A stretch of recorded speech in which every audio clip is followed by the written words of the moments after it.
Saudara, aturan pemerintah yang menaikkan batas usia pensiun menjadi 59 tahun menimbulkan masalah baru bagi para pekerja yang pensiun di bawah usia 59 tahun untuk mencairkan dana jaminan pensiunnya. BPJS Watch pun mendorong pemerintah untuk segera merevisi aturan agar para pekerja mendapatkan manfaat secara maksimal meski belum berusia 59 tahun. Berikut penelusuran jurnalis Kompas TV Elgin Fridianto dan juru kamera Afan Jayarahman.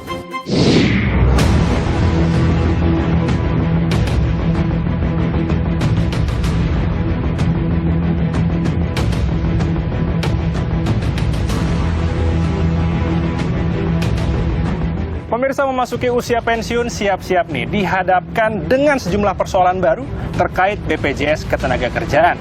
Karena mulai Januari tahun 2025 usia pensiun naik menjadi 59 tahun. Nih, di sini perubahan ini dilakukan sebagai bagian dari implementasi peraturan pemerintah nomor 45 tahun 2015 tentang penyelenggaraan program jaminan pensiun. Nah, seperti apa mekanismenya dan sejauh mana sih dampaknya?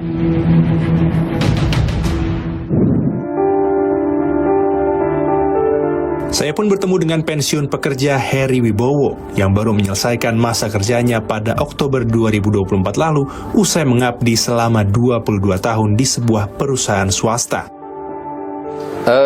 Sekitar kalau ini 22 tahun ya. 22 tahun. Berarti untuk pensiunnya di tahun? 2024 kemarin, 2024. Oktober? Ya, Oktober, akhir Oktober. Di umur 55. Memasuki masa pensiun sebelum usia 59 tahun, Heri pun resah.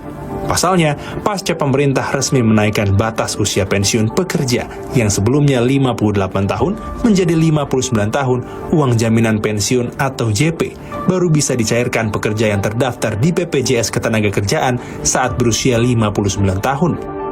Heri harus menunggu 4 tahun lagi untuk mencairkan jaminan pensiun miliknya.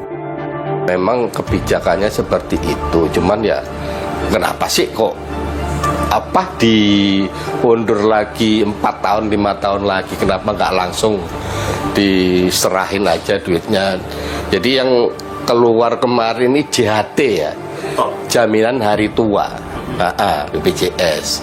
Nah ternyata ada JP, jaminan pensiun, itu yang bisa keluar sekitar 4 tahun, 5 tahun kemudian di usia kita yang ke 58 atau 59. Heri bercerita, saat memasuki usia pensiun ia memiliki sejumlah rencana.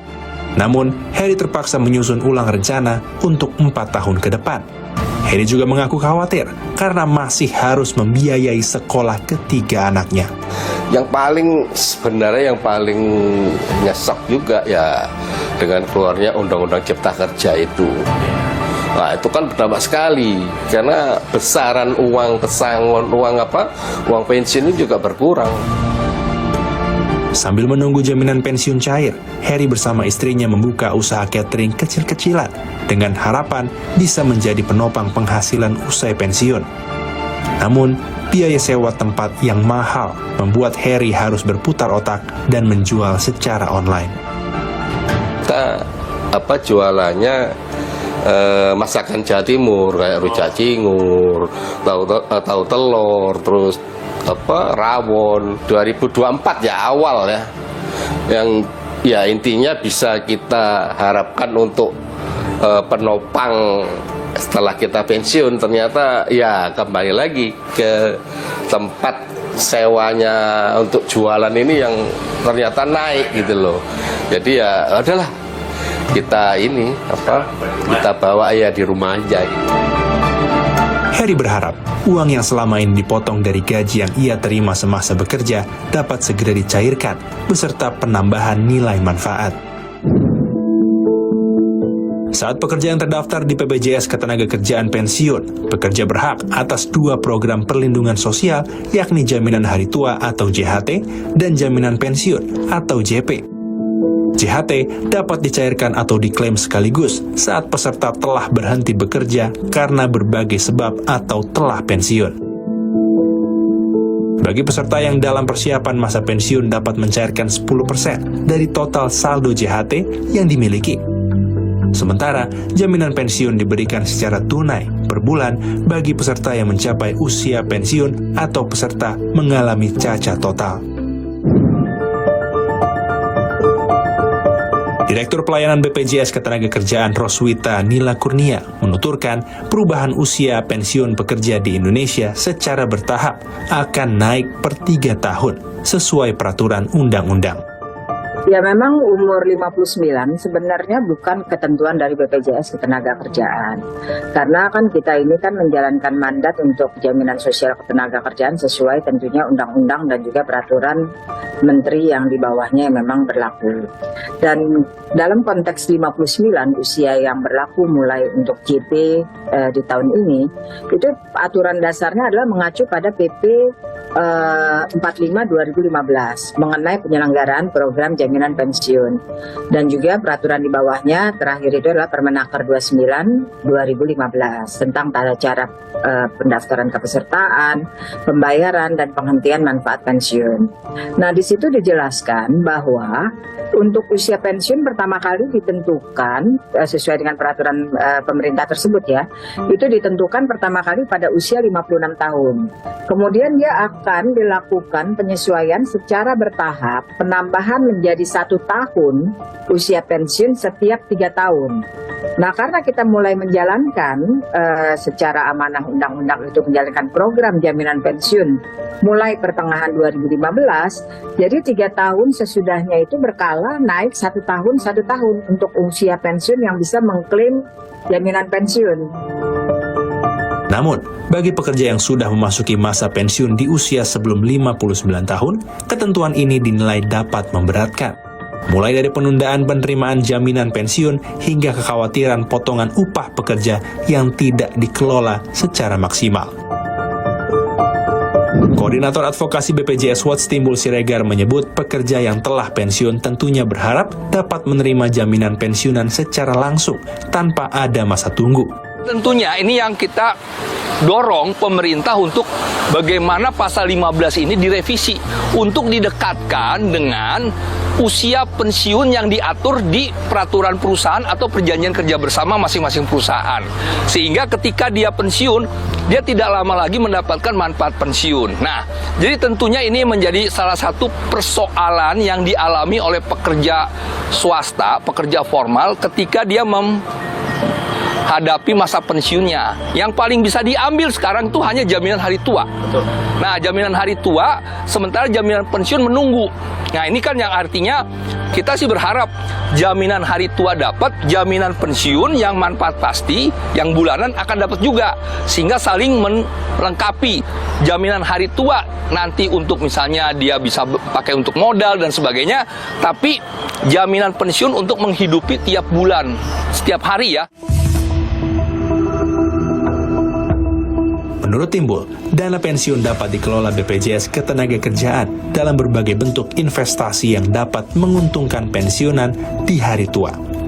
Uang pekerja yang dititipkan, dana amanat yang dititipkan ke BPJS Ketenagakerjaan itu harus dikelola dengan mendapatkan imbal hasil. Jadi ada 6 instrumen investasi di surat berharga negara, di deposito, di saham, reksadana, properti, dan penyertaan. Nah, dana kita termasuk dana pensiun kita itu memang dikelola dan mendapatkan imbal hasil tiap tahun sehingga ini bisa memperkuat dana kelolaan. Misalnya jaminan hari tua. Jaminan hari tua tuh biasanya di awal-awal tahun itu mendapatkan informasi kita dapat tambahan saldo. Sementara itu, pengamat ekonomi Universitas Indonesia Fitra Faisal menyoroti tingkat kebutuhan pekerja Indonesia terhadap jaminan pensiun. Ia menilai seharusnya ada fleksibilitas agar pekerja bisa mendapat manfaat pensiun lebih cepat atau perusahaan memberlakukan usia pensiun 59 tahun. Kemungkinan besar ya, mayoritas dari pensiunan kita adalah yang mereka memang tidak memiliki tabungan yang memadai, gitu kan? Sehingga mereka memang ya satu-satunya harapan mereka adalah mendapatkan dari uang pensiun tersebut. Sehingga ini saya rasa perlu mendapatkan perhatian dari pemerintah ya, entah dari sisi fleksibilitas dari peraturannya ya, karena ini kan ketika peraturan ini dibuat ya mereka masih 56 tahun itu gimana? Ya bisa jadi kalau kita bicara mengenai dari sisi perusahaan, ya itu mungkin bisa dibuat masa pensiunnya sampai 59 tahun, berarti mereka masih bisa dipekerjakan dong. Harusnya kan seperti itu ya, karena mereka tidak bisa ketika 56 tahun peraturan ini sudah dikeluarkan dan kemudian mereka sudah di out of work dan mereka tidak bisa mendapatkan pensiun. Nah, ini either mereka itu dipekerjakan, masih bisa tetap dipekerjakan karena berdasarkan peraturan adalah mereka belum masuk usia pensiun, ya, atau kalaupun mereka sudah sudah terpaksa sudah keluar gitu kan, itu bisa diberikan segera manfaatnya. Meski demikian, Fitra menilai ada sisi baik dari penetapan usia pensiun baru bagi pekerja Indonesia yang masih produktif di sektor tertentu dan menambah nilai manfaat pensiun. Kita juga harus melihat dari motivasi kenapa peraturan ini keluar ya. Salah satunya karena memang usia harapan hidup itu meningkat sehingga usia pensiun memang seharusnya sudah sudah sepantasnya bisa naik gitu kan. Karena kita melihat sekarang banyak usia yang 55-56 tahun ya sebenarnya masih layak kerja gitu kan. Belum kehilangan produktivitas secara signifikan. Kita juga melihat banyak contoh-contoh di negara maju yang justru pelayan-pelayan restorannya dari orang-orang tua misalnya dan tidak juga mengurangi kualitas pelayanan. Bahkan unsur pengalaman mereka masih bisa tersedia ya untuk mengkompensasi mungkin kehilangan dari ya misalnya mereka yang mungkin tidak bisa bergerak lebih cepat seperti sebelumnya, tapi mereka memiliki pengalaman misalnya. Nah ini hal-hal ini seharusnya bisa mengkompensasi produktivitas yang bisa saja turun gitu dan bisa menjadi beban perusahaan atau bisa menjadi tidak ya tergantung ya di sektor mana dia. Direktur Pelayanan BPJS Ketenagakerjaan Roswita Nila Kurnia memastikan nilai manfaat yang akan diterima oleh peserta BPJS Ketenagakerjaan akan mengalami penambahan meski harus melewati masa tunggu. Ya, otomatis pasti ada penambahan penyesuaian, jadi sesuai dengan masa iuran dan juga density-nya. Gitu. Jadi kalau kita ambil contoh, misalkan pada usia pensiun, kan ini sebenarnya jaminan pensiun itu kombinasi antara asuransi sosial dan juga tabungan. Karena nilai manfaat yang diterima itu kan sudah diatur dengan batas minimum dan juga batas maksimum. Itu dihitung dari semua dengan besaran sesuai dengan tarif upahnya dan juga density iurannya tersebut. Nah, itu mengacu kepada regulasi.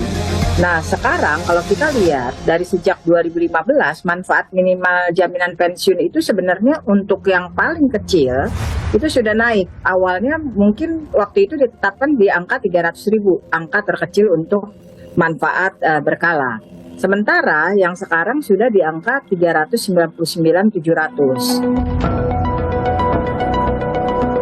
Roswita pun mengingatkan pekerja untuk mendaftarkan diri secara lengkap di program jaminan sosial agar dapat menerima manfaat jaminan sosial ketenagakerjaan secara maksimal saat memasuki usia pensiun.